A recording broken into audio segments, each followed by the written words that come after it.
طيب، بسم الله والصلاة والسلام على رسول الله. الأجر ستورج. أجر، مش كنا اتكلمنا وهنعيد الكلام اللي قلناه بتفاصيل زيادة شوية في الأجر ستورج. قلنا الستورج من أهم السيرفيسز اللي بنشتغل فيها في الاي تي بشكل عام. أي حاجة في الدنيا عايزة ستورج، أي حاجة عايزين نحط لها بنحطها على ستورج. هنا في مايكروسوفت اسمها ستورج، وعشان تكريت حاجة ليها علاقة بالستورج بنكريت حاجة اسمها ستورج اكونت. ستورج اكونت، الستورج اكونت ده دي السيرفيس اللي احنا بنشتغل عليها. دي اتس اباس سيرفيس بلاتفورم هذا سيرفيس. هناك في اي دبليو اس اسمها اس 3. احنا في مايكروسوفت القصه بتاعت المسميات دايما مايكروسوفت في المسميات واضحه وصريحه. كل دغري على طول فيرتشوال ماشين، اجر فيرتشوال ماشين، ستورج اكونت ستورج. يعني مايكروسوفت متعودين عليها كده، خلاص واضحه وصريحه ودغري. في النتورك فيرتشوال نتورك، مش في بي سي فيرتشوال برايفت كلاود، لا خلاص احنا دغري، احنا بنتكلم دغري. باكد تاني في الحته بتاعت الكلاود سيرفيس بروفايدر. مش معنى ان احنا بنشرح مايكروسوفت ان اي دبليو اس او جي سي بي فيهم مشاكل او لا وبتشتغل ده، لا. احنا الكورس بتاعنا ليه علاقه بمايكروسوفت اجر. بعد ما نخلص ده بقينا متمكنين في الحته بتاعت الاذر ادمنستريتور والدنيا بالنسبه لنا تمام، ما نروح نشوف اي دبليو اس ده، نشوف ايه، نشوف البراكتيشنر ده الناس دي بتقول ايه، عادي جدا يبقى بالنسبه لك الدنيا تمام. والعكس، لو انت بتاخد اي دبليو اس ما فيش مانع ان انت يبقى عندك باك جراوند على الاذر. لازم يبقى انت شغال فندر اورينتد، يعني انت تشتغل هنا وتشتغل هنا، طالما عندك الكونسبتس تقدر تشتغل. فالستورج اكونت هنا في مايكروسوفت اذر ده باث سيرفيس، فدي بتتحط جوه ريسورس جروب. جوه الريسورس جروب دي موجوده جوه سبسكريبشن، وبنحط وبنشتغل عليها. تبدا تديها نيم سمول ليتر ونمبرز، ما ينفعش تكون كابيتال ولازم تكون يونيك جلوبالي. عملنا النيم، بتبدا تكريت الستورج اكونت بتاعك، وبتبدا تختار الستورج اكونت تايب. في عندي تو تايبس وانت بتكريت الستورج اكونت، في عندي تو تايبس. في عندي تايب 1 اللي هو الستاندرد، او بنسميها او بيقولوا اللي هي الجنرال بيربس فيرجن 2. ونوع تاني اللي هو بريميوم.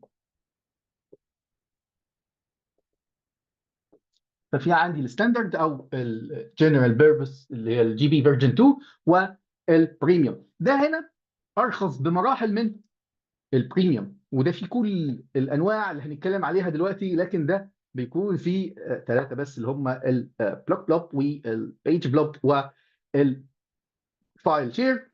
هنا لازم يكون في الريدندنسي اللي هنتكلم عليها، بيكون بس لوكالي ريدندنت ستورج وزون ريدندنت ستورج، ما ينفعش تحط ريدندنت في سكندري ريجن. هنا متاح فيه كل حاجه، لكن الميزه الكبرى في البريميوم الباك اند بتاعه اس اس دي وفيري فاست، سريع جدا جدا جدا. الكوست بتاعته اعلى شويه ولكن البرفورمانس بتاعه رهيب. طيب، تعال ناخد الاول كده اللي هو الستاندرد او الجنرال بيربس. لما بنعمل كرييت وخلصنا الستورج اكونت، في عندي بقى انواع من الستورج نقدر نشتغل عليها. النوع الاولاني اللي هو مين؟ اللي هو البلوب ستورج. البلوب ستورج او الكونتينر. فانا اقول له هنا اهو اللي هو مين بقى؟ البلوب ستورج. عشان تشتغل عليه بتكريت كونتينر. الكونتينر ده تقدر تقول عليه اتس ا فيرتشوال دايركتوري، وبتبدا تحط جواه الداتا بتاعتك. البلوب ده بنسميه ان هو بياخد الانستراكشر داتا، او اي حاجه بيقبلها، اي حاجه بالنسبه لك شغال والدنيا تمام والسعر بتاعه مناسب جدا. هنتكلم كمان على الاكسس تيرز بتاعته. في تيرز اللي هي في هوت وكول وكولد واركايف، هنبدا نتكلم عليهم. ولكن في البلوب ستورج دي فيها ثلاثه. في عندي حاجه اسمها بلوك بلوك،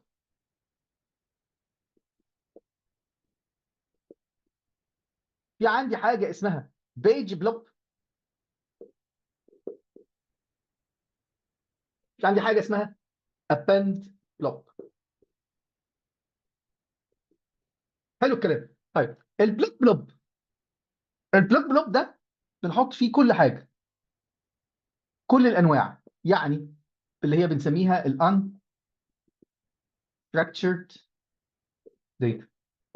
يعني MP3 عايز اعمل اوديو ستريمينج، MP4 فيديو ستريمينج، ملفات باك اب، ملفات بتاعه تخزين كاميرات قديمه وعايز ارميها في حته وتبقى موجوده، شويه ملفات وورد واكسل وشويه بيانات كده عايزه اطوعها فوق، مش عايزه تقعد تعد عليا كتير. كل ده unstructured data بتترمي على البلوك. طيب لو انا جيت اعمل ابلود على ليه هنا كده فايل في اتش دي، اللي هي الايه؟ الفيرتشوال ماشين ديسكس دوت في اتش دي. لو عملت ابلود لفايل دوت في اتش دي في اللاب تبقى واضحه، بتلاقيه بقى موجود عندك كده حاجه اسمها بيج بلوك. ايه ده؟ يعني معناه ان انا لما بكريت فيرتشوال ماشين بتتحط جوه ستورج اكونت في البيج، بتبقى بيج بلوك. الحقيقه ولكن دلوقتي انت ما بتشوفش الكلام ده. كان زمان بيبقى موجود وفي الاستورج اكونت وتبقى كل حاجه موجوده. دلوقتي خلاص، يعني دلوقتي بقت هو بيكريتها لك وبتبقى مانج ديسكس وشغاله على طول. لكن انت لو هتعمل ابلود لفيرتشوال ماشين ديسك هتبقى حاجه اسمها بيج بلوك. طب الابند بلوك دي حاجه خاصه باللوجز، الفايلات الايه اللي هي لوجز او اللوج فايلز. يبقى انا عندي التايب الاولاني اللي هو البلوب ستورج.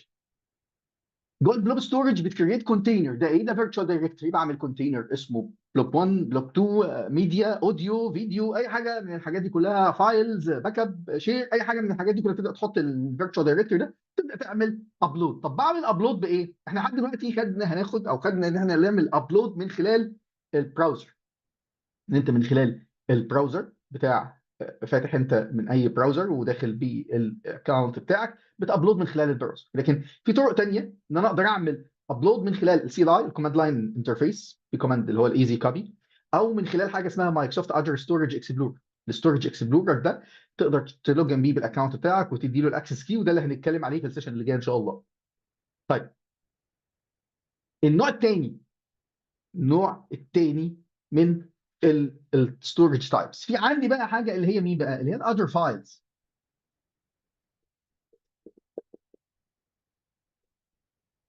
اللي هي الفايل شير.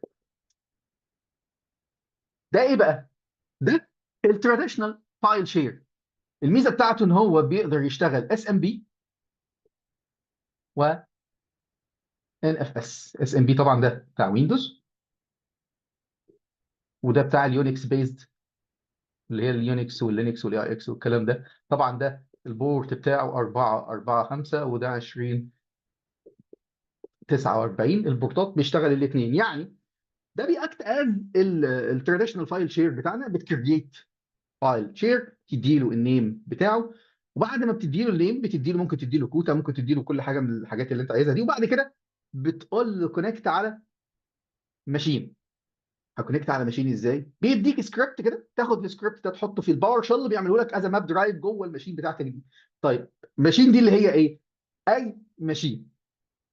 يعني ممكن تبقى ماشين ويندوز سيرفر، تبقى ماشين ويندوز كلاينت، فيرتشوال ماشين اون بريم، فيرتشوال ماشين على الاذر، على كلاود سيرفيس بروفايدر تاني، اي ماشين. مش بس كده، على اي يونكس بيزد ماشين، يونكس واللينكس والحاجات دي، وماك كمان تقدر تعمل ده. بنستخدمه في الشيفت ليفت، تشيل وتحط الداتا ديت. يعني لما نيجي مثلا نعمل مايجريشن ل اوراكل داتابيز مثلا، فالباك اب فايلز بتاعت الاوراكل عشان نبدا نشغلها على الاوراكل ماشين، مثلا نشغلها على ويندوز او نشغلها على اوراكل لينكس، فمحتاجين نعمل ابلود، والابلود يبقى نعمله داونلود في مكان تاني، فبنعمل فايل شير بنحطه فيه الماشين الاون بريم، وفي نفس الوقت بنحطه في الماشين اللي هنحطها على الاذر على الكلاود، ونبدا نحط الباك اب فايلز هنا موجود، سواء انت بقى خدته بقى بالارمان او خدته باي حاجه خاصه بالاوراكل، وتقوم حاطه على الكلاود اوتوماتيك، هتلاقيه موجود، تاخده كوبي بيست وتشتغل عليه وتبدا تشتغل عليه. يبقى ده اللي هو الاذر فايل شير.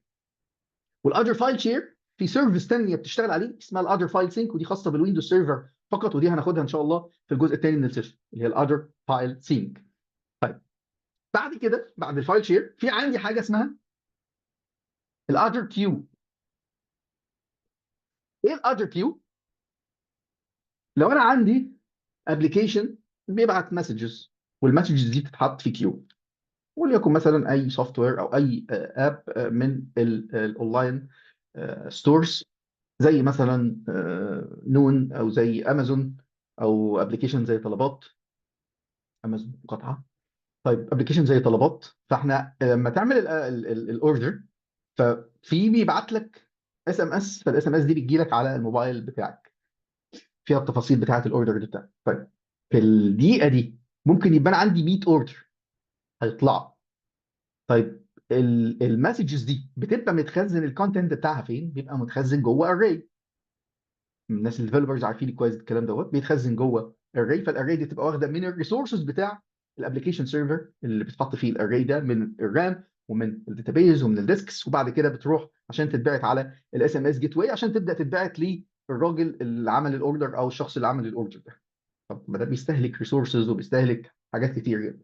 فلك هنعمل الاجر كيو، وبدل ما حضرتك تخزن في اري وتحط فيها الداتا وتبقى مستهلك الريسورسز، لا هنبعت على طول على الاجر كيو. طب هنبعت لها ازاي؟ ده جزء خاص بالناس بتوع الديفلوبرز، عن طريق في اي بي اي، والاجر ستورج في عندي كل حاجه لها الشغل بتاعها داخل الكيت بتاعتها، الاس دي كي، السوفت وير ديفلوبمنت كيت بتاعتها. يعني لو انا بشتغل مثلا سي شارب، ففي اس دي كي خاصه بالاجر ستورج جوه سي شارب. لو انا شغال مثلا فيجوال بيزك، لو انا شغال مثلا بي اتش بي، شغال جافا، شغال لارفال، شغال اي حاجه من الحاجات دي كلها، كل حاجه ليها الاس دي كي، السوفت وير ديفلوبمنت كيت بتاعتها. وتقدر تاخد الكلاسز دي وتقدر تعمل لها امبلمنت وتبدا ترمي الداتا جواها انت از ديفلوبر. لكن احنا شغلانتنا احنا بنكريت لهم الحاجه دي ونبدا نديهم الاكسس كي بتاعها. اتفضل يا باشا، الاكسس كي اللي هناخده ان شاء الله في السيشن الجايه، وابدا كلمها من خلال الاي بي اي والاس دي كي بتاعتك، وتبدا تشتغل عليها ويبدا يحط فيها البيانات بتاعته. النوع الاخير اللي هو التيبل، ودي بتستخدم الحاجات اللي هي النو اس كيو ال. زي مين؟ زي المونجوس دي بي والكوزموس دي بي، الحاجات اللي هي بتاعت الايه؟ النو اس كيو ال. حلو الكلام. يبقى عندنا الستاندرد زي ما انت شفنا كده، في عندي بلوك ستورج هو الكونتينر، بلوك والبيج بلوك وابند بلوك. قلنا البلوك بلوك ده بنحط فيه الانستراكشر داتا بشكل كامل. البيج بلوك الفيرتشوال ماشين ديسكس دوت في اتش دي، اللوجز فيه الابند. طب بعد كده عندي الاذر فايلز اللي هي الفايل شير، بنستخدم الاس ام بي والان اف اس. الاس ام بي اللي هو بتاع ويندوز، وده بتاع يونكس بيز لينكس ولينكس، وده الكيو ودي التيبل. هناك بقى في البريميوم، في البريميوم في عندي ثلاثه بس، اللي هم البلوك بلوك والبيج بلوك والفايل. دول بس اللي موجودين فين؟ في البريميوم. طيب عندنا الاكسس تيرز. عندي هنا الايه؟ الاكسس تيرز. طيب بتاعت مين الاول؟ بتاعت البلوك. في عندي هوت و كول وكولد، دي جديده بقى لها سنه بس تقريبا. والاخيره اللي هي مين؟ الاركايف. بص يا فندم، كده اعلى حاجه في الكوست، وكده اعلى حاجه في الترانزاكشنز او الريتريفنج للداتا او الداتا ريتريفل. يعني انا دلوقتي عندي داتا، الداتا دي بتتاكسس باستمرار. شويه صور مثلا انا حاطط فيها شويه صور، والصور بتتحط في لاندنج بيج لاونلاين ستور، فكل ريفرش واي تعديله من الصور، الصور دي رايحه جايه، الصور دي رايحه جايه على صور هنا، صور منتجات مثلا فبتتعدل باستمرار. فهنا لازم الكوست بتاعتها الداتا دي يكون الاي اوبس بتاعتها عالي جدا، سنسيتيف للداتا على طول. في حاجات بيتعمل لها باستمرار ريتريفنج، وفي اكسنج بيتم عليها، في اكسنج بيتم على الداتا دي، سواء بقى انت بتعمل شويه بروسيسنج عليها، بتعمل اي حاجه الكلام ده كله. فهنا هتختار التير بتاعك هوت. الهوت هنا البروسيسنج عليها، البروسيسنج بتاعها عالي جدا، وسعره، سعر الاحتفاظ بالداتا عالي. يعني سعر مثلا الجيجا عالي. لكن الداتا ريتريفال رخيص جدا. الداتا ريتريفال ايه؟ رخيص جدا. فانا في عندي بروسيسنج بيتم وانا بلم الداتا دي. فده الايه؟ طيب كل ما هننزل كده الكوست هيقل. يعني الكول اقل من الهوت، والكولد اقل من الكول والهوت، والاركايف الاخير ده تقدر تقول عليه اوف لاين مجازا يعني. يعني ايه اوف لاين؟ يعني هو من الكول او من الهوت او حوله للاركايف ما ينفعش تاكسسه اصلا. يعني انت عشان تدخل عم حولت الداتا اللي على الستورج دي، اللي على البلاب ستورج دي، خليت التير بتاعها اركايف، مش هتعرف تاكسسها خلاص. ايه ده؟ طب افرض انا احتجتها يا هندسه، هتحول بقى من اركايف الى كولد. والعمليه دي بتاخد لحد 48 ساعه ممكن، يعني ساعات، يوم، نص يوم، ماكسيمم يومين يعني. بتتحول الى الكولد. واول لما تخش كولد مثلا او كول او اي حاجه من هنا دي تبدا ايه؟ تاكسس. طبعا رخيص جدا جدا ان انت تشيل فيه الداتا، لكن مش هتعرف تاكسس فيه. يعني مش هتعرف تدخل تاكسس داتا في الاركايف. يبقى كده اعلى حاجه وانت طالع كده عالي في سعر. السعر والسعر بتاع الايه، والسعر بتاع الكوست بتاع البيانات نفسه، حجم الايه، حجم البيانات. لكن من هوت لكول لكولد ده هنا بينمي الايه، سعر الداتا ريتريفال او الترانزاكشنز بتاعتي لو انا بعمل داونلود للداتا دي. طيب هو انا بقى ان شاء الله يا هندسه عايز اشتغل هوت وبعد كده عايز احول لكول. طب ما في داتا اصلا هتبقى موجوده عندي وحاططها بقالي سنه وما جيتش ناحيتها واترمت واتنست. طب ما انا كده هتحصل لي مشاكل، او هدفع ثمن حاجات انا مش بستخدمها. يعني انت اول لما حطيت الداتا وكان الناس كلها بتستخدمها على الهوت وتمام عينينا الاثنين والدنيا شغاله. طب ايه بقى؟ انا عايز اعمل حاجه اوتوميشن للموضوع. هنا بقى في عندي حاجه اسمها اللايف سايكل. يعني هنا في الحته بتاعت التيرز دي في عندي حاجه اسمها اللايف سايكل، هنشوفها مع بعض ان شاء الله. تبدا تعمل ايه؟ تبدا تكريت رول. اقول له الداتا دي لو فضلت 30 يوم ما حدش جه ناحيتها حولها للكول، ولو فضلت مثلا 90 يوم ما حدش جه ناحيتها حولها للكول، ولو قعدنا 120 يوم او 180 يوم ما حدش جه ناحيتها حولها الى الاركايف. فتبقى بشكل ايه؟ بشكل اوتوماتيك زي اف إلس. يعني لو الداتا دي ما حدش اكسسها لمده 20 يوم حولها لكذا. طب لو مثلا 80 يوم حولها لكذا، لو في يوم هحولها لكذا. وده بيتم بشكل اوتوماتيك على البلوك ستورج. طيب الفايل شير ليه اكسس تير؟ يس. بالنسبه لي الفايل دي بتاعت البلوك ودي بتاعت الايه، الفايل. عندي هوت وعندي كول، وهنا عندي حاجه ثالثه كده اسمها ايه؟ ترانزاكشنز اوبتمايزد. يعني ايه بقى ترانزاكشن اوبتمايزد؟ هوت وعرفناها الداتا محتاجها في سنسيتيف داتا، في ترانزاكشنز بتتم كتير عليها، انبوت اوتبوتس بتتم بشكل عالي عليها. هنا السعر اقل لكن الريتريفال اقل شويه. الترانزاكشن اوبتمايزد بقى هنا الايه، القصه بتاعتها. ده بيعمل ايه؟ ده بيعمل اوتوماتيك سويتش ما بين الهوت وما بين الكول. يعني انا مش عارف والله، ما قالوليش احنا هنبقى هوت ولا هنبقى كول ولا هنبقى ايه. طب انا مش عارف، هتقوم اعملها ايه؟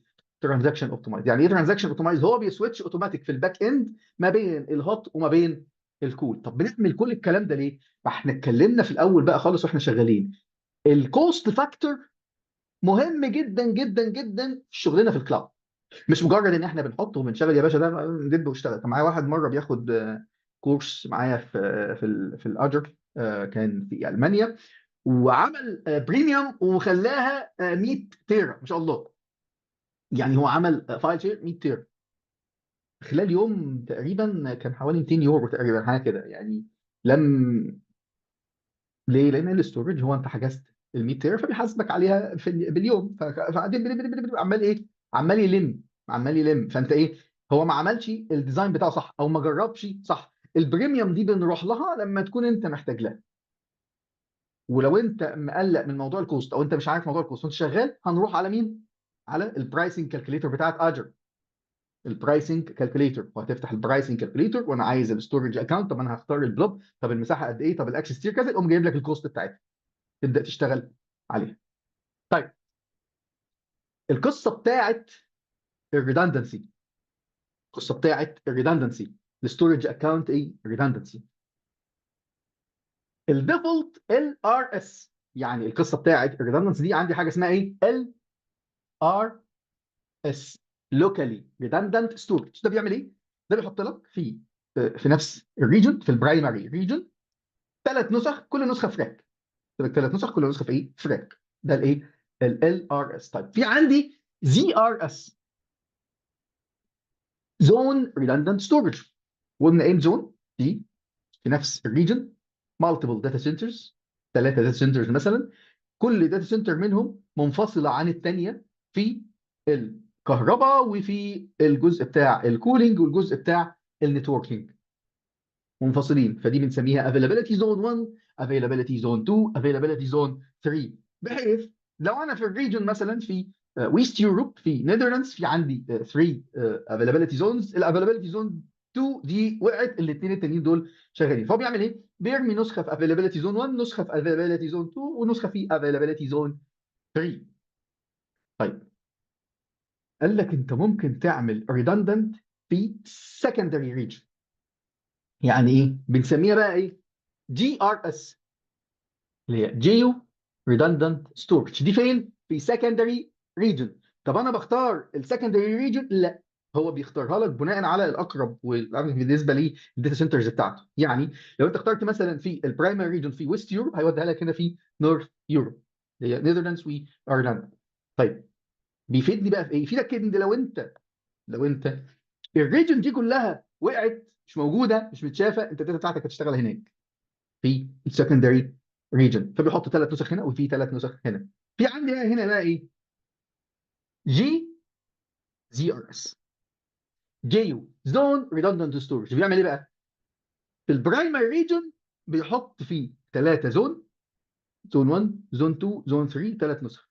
وهناك بيحط ثلاث نسخ فين؟ في السكندري ريجن. وفي اوبشن اللي هو ريد اونلي، اللي انت تقدر تعمل، تبقى ليك اكسس ريد اونلي لو الدنيا داون، فتبدا تاكسس الناحيه الثانيه بشكل ريد اونلي. طب ده عشان ايه؟ ده عشان الهاي افيلابيلتي، الستورج بتاعتك يبقى في عندك هاي افيلابيلتي. طبعا في بعض الريجنز وشفناها وبصينا عليها، اللي هي الريجن بير، ان انا في عندي بير ما بين ايست يو اس مثلا ويست يو اس وهكذا. يبقى في حاجه اسمها الريجن بير. كان الناس قلقت لما كانت حاطه الحرائق بتاعت كاليفورنيا ديت، وربنا سترها والدنيا عدت على خير مع الكل يعني. فلا، ما تقلقش، الدنيا متامنه شويتين، وانت برضو انت بتبقى مامن الداتا بتاعتك. ده كده كان بشكل عام الجزء الخاص بالستورج على الاجر من خلال الستورج اكونت.